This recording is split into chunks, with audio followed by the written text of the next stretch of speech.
Sometimes the stuff you send in, it really makes me wonder if we're all part of some bizarre social experiment. Yeah. Like, honestly, this article, ignorant and proud, inside the minds of those who think they already know everything. Oh, that's a good one. It's giving me those vibes. It is. It's Quite a bit.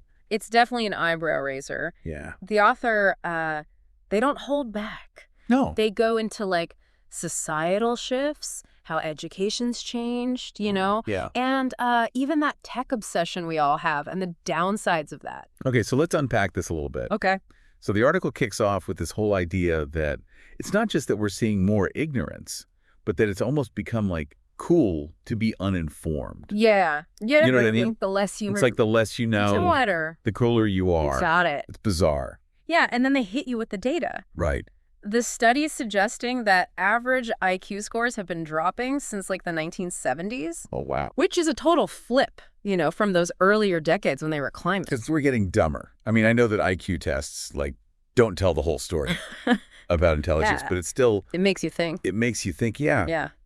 Is there something about how we learn or maybe what we value as like a society that's feeding into this? I think the article really tries to tie the IQ thing into how education has evolved. Okay. And they contrast, that broad, humanities focus education of the past with today's, more, let's get you a job, very specialized approach. Yeah. Back then you had these, Renaissance folks who were mastering multiple languages, diving deep into philosophy, history, all of it. Right. It wasn't just about, skills. Yeah, exactly. It's like we're saying, okay, we'll trade wisdom for efficiency. We're churning out these, hyper-focused experts, but then they lack a basic understanding of the world outside their little bubble. Yeah, the author actually calls this specialized ignorance, which I think is really fascinating.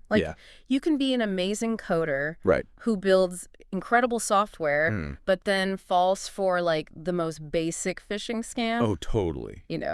Yeah, and here's where the article, it hit a nerve for me. It talks about how people who don't know that much often, make fun of those who are more educated or well-informed. Right. Like that whole nerd or geek stereotype. Classic, defense mechanism. Yeah. Right? When someone's faced with their own lack of knowledge, some people just put down those who do know. Right. It's ego protection. The article calls it... what do they call it? Pride in ignorance. Pride in ignorance, yeah. And they actually connect that back to this old Greek idea of hubris. Hubris. Yeah. Do you remember learning about that? Oh, of course. Back in school? Yeah. It was like this fatal flaw. It was. It was thinking, you're so great that you're going to, challenge the gods. Exactly. It's so interesting how that still, applies today, It does. And it makes you wonder if hubris was the downfall of heroes back then. Wow. What does that say about now when, ignorance is almost celebrated? Okay, so then the article goes on to say that technology, which is amazing, don't get me wrong, might actually be making this whole hubris problem worse. Interesting. We have these incredible tools. We do. Smartphones, AI assistants. But are we, outsourcing too much of our thinking? It's a valid question. Yeah. The article suggests that if we lean too hard on these, thinking tools, that we might end up with just sort of collective amnesia, right? Yeah, we lose our ability to, think for ourselves, solve problems. And that's where they bring up this comparison to the movie Idiocracy. Of course. Have you seen that? How could I not? Right. A classic. So it's like this kind of satirical look at a future where ignorance reigns supreme and people are so dumbed down they can barely, function. Right. So the article uses Idiocracy as this cautionary tale and asks, is this just a funny movie? Or is this a peek into, what could really happen? Yeah. So I'm curious, do you see any parallels, between that crazy world and what we see now? It's definitely something to ponder because if they're right, and we're becoming more and more reliant on technology to do our thinking for us, it's not just about convenience. It's deeper. It's like who we are. It is, yeah. It really is. It's deep. It's a deep one. Yeah. Picking up on that whole technology thing. Yeah. The article makes this, pretty bold statement. Okay. That all this reliance on tech, combined with the just constant flood of information. Yeah. It might actually be messing with our ability to, like, really learn. Wait, so having access to all this information could be making us less informed. It sounds crazy. That seems backwards. Right. I mean, we've got the whole internet in our pockets. Exactly. But the article says we're, like, mixing up access to information with actual understanding. Okay. Like, think about it. Yeah. How often are you scrolling through headlines? Oh, yeah. Or just, like, skimming articles. Totally guilty. But not really getting it. Yeah, it's like my brain's in this constant input mode. But then the processing part is... It's lagging behind. Way behind. Big time. Yeah.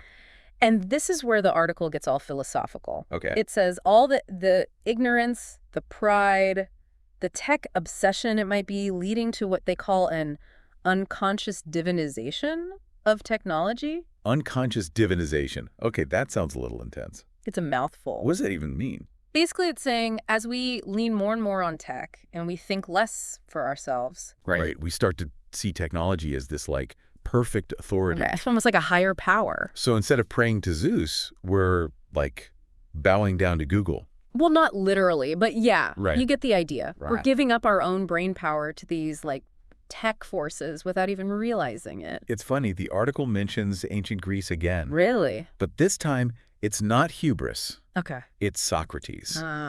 Socrates, the OG question asker. Right. What do you think he'd say about all this? I know, right? Wild, right. So the article says Socrates was all about, like, challenging what you think you know and questioning everything. Mm-hmm. And they think we need a little bit more of that Socratic spirit now. I like that. Especially when it comes to technology. Oh, yeah. Like, instead of just believing everything our devices tell us, Right. we should be asking, The why. why? How do I know that's true? How do I know that's true? What are the biases? Right. Yeah. So we need to become, like, digital detectives. Yeah. Always looking for, like, hidden agendas and stuff. It's about that healthy skepticism. Yeah. You know, not just about the information itself, but the tech that's giving it to you. Right. Because it's easy to forget that. Like, algorithms aren't neutral. They're not, no. They're designed by people with their own agendas. Right. And those agendas can really shape the information we see. Oh, absolutely. The choices we make. Mm-hmm. Even how we think about the world. Yeah, it's big. It's huge. Yeah. Okay, so we've got this potential tech problem. Uh-huh. This whole, like, unconscious divinization thing. Right. But the article doesn't just leave us hanging. No, they offer solutions, right? Yeah. So what are they? It starts with this surprisingly simple idea. Yeah. Intellectual humility. Intellectual humility. So that's like the opposite of that hubris thing. Exactly. Okay. It means knowing what you don't know. Right. Being open to new ideas, and most importantly, being okay with being wrong. Oh, that's a tough one. It is. Especially, like, online. Oh, I know. Where everyone's trying to prove they're right. Prove they're the smartest. It's a trap. It is. But the article says intellectual humility is like a superpower. Okay, how so? Because it helps you learn and grow in ways that you couldn't if you're always trying to, like, protect your ego. Right. It opens you up to new perspectives, new insights, new relationships even. So how do we get this, like, intellectual humility? It's a practice. Okay. Like anything else, you know, like meditation or yoga or something. I got to work at it. You got to work at it, yeah. Yeah. And one of the best ways is to surround yourself with people who challenge you. Okay, so instead of just hanging out with people who agree with me all the time, I should actually be, like, looking for people who disagree with you. Who disagree with me. Yeah. Okay. Because those are the people who are going to make you really think about your own biases, your assumptions. It's about expanding my horizons. Yeah. And being okay with being challenged. Exactly. Which can be tough. It can be tough, but it's so rewarding. Yeah. It is. So this whole conversation is making me, like, rethink how I learn. Interesting. It's not just about, like, taking in information. Right. It's about really engaging with it. Mm-hmm. Being willing to question things. Question everything. And even, like, being okay with being wrong. Yeah, and that discomfort you feel when you realize you might be wrong, it's actually a sign of growth. Okay. It means your mind is opening up, you're pushing your boundaries, and you're becoming a more, like, well-rounded person.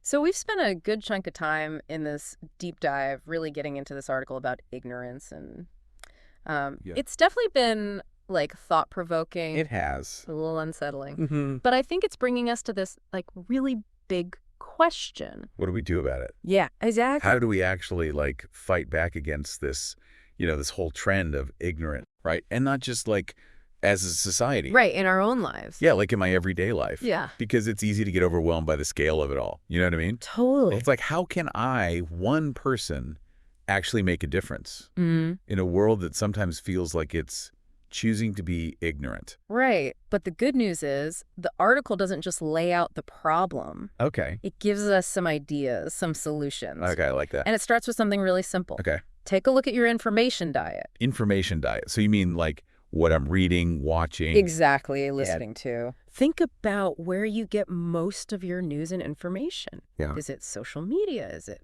cable news? Is it like one website or blog you always go to? Yeah. Okay, yeah. I mean, I have my like go-to sources. Right. But what's wrong with that?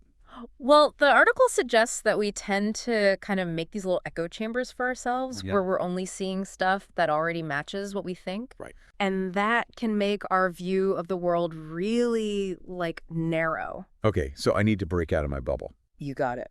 But how do we do that? Yeah. It's not like I'm purposely searching for bad information. No, it's not about intention. Okay. It's about being aware. Okay. The article says we should really try to, like, diversify our information diet. So, like, if I usually read, say, the New York Times, maybe I should also check out, like, the Wall Street Journal. Exactly. Or if you're a cable news junkie, maybe check out some independent media sources. Okay. Or some documentaries that show different perspectives. So it's not about changing my mind necessarily. It's about seeing what else is out there. Exactly. Just exposing yourself to different viewpoints. Right. It's about challenging those assumptions. Yes. And, like, realizing my own biases.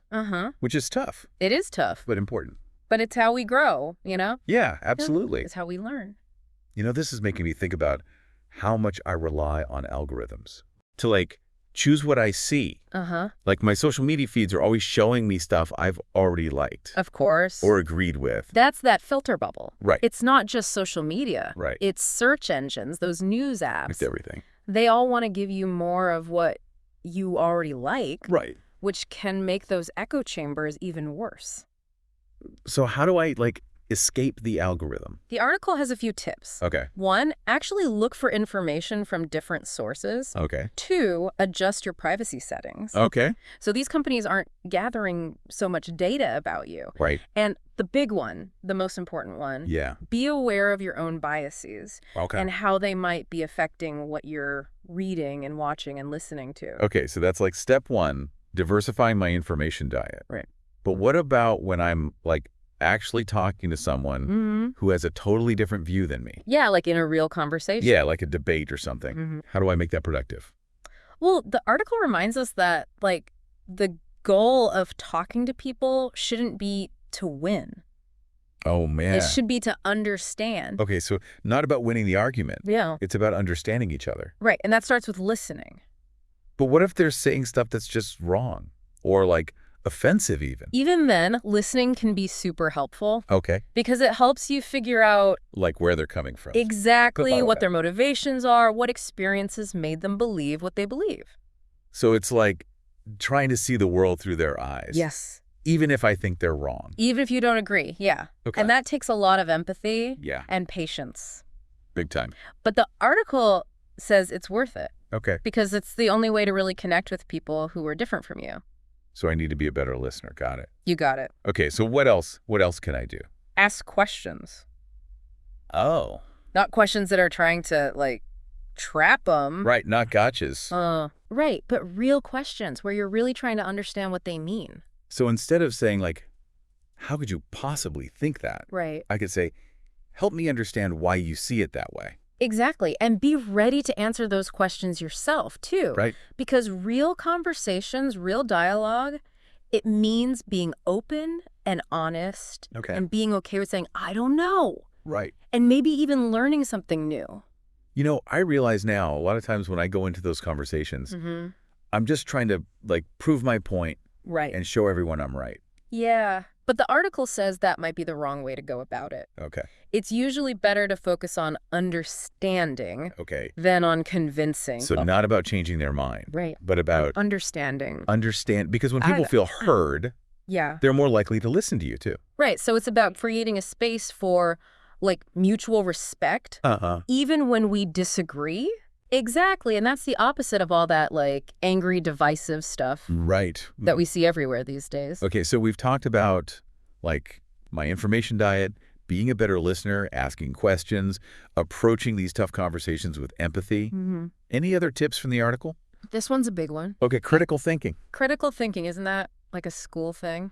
Well, it's about questioning everything you see and hear. Okay. Especially stuff from sources you usually trust. So even if it's like my favorite news website or a friend I've known forever. Yeah.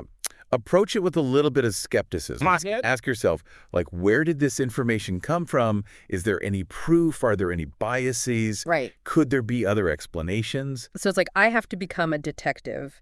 Yes. For everything I read and watch. Gather the evidence, weigh the possibilities before you decide what to believe. Right, right. It can be a lot of work. Yeah. But it's powerful, too. Because you're making decisions based on facts and logic. Okay. Not just your gut feeling or what someone told you. I'm seeing now that fighting ignorance isn't just about knowing more stuff. It's about, like, actually building the skills to question things and think for myself. Exactly. And those skills, they help you in every part of life, not just when you're trying to figure out what's true in the news. This whole deep dive has been, honestly, amazing. Good. I'm glad. I feel like I get it now. Yeah. This whole ignorance thing in a whole new way. And I actually have some ideas about what to do about it. That's great. In my own life. I love that. Yeah. That's what we want. This is great. Remember, it's a journey. Right. It's not like you reach the finish line and you're done. Right. Always more to learn. There's always more to learn, more to think about, you know? Challenge myself. Keep pushing yourself, exactly. Well, thanks for joining us on this deep dive. Of course. We hope it's made you think, too. Yeah, we hope you got something out of it. And until next time, keep those minds curious and those hearts open. Couldn't have said it better myself.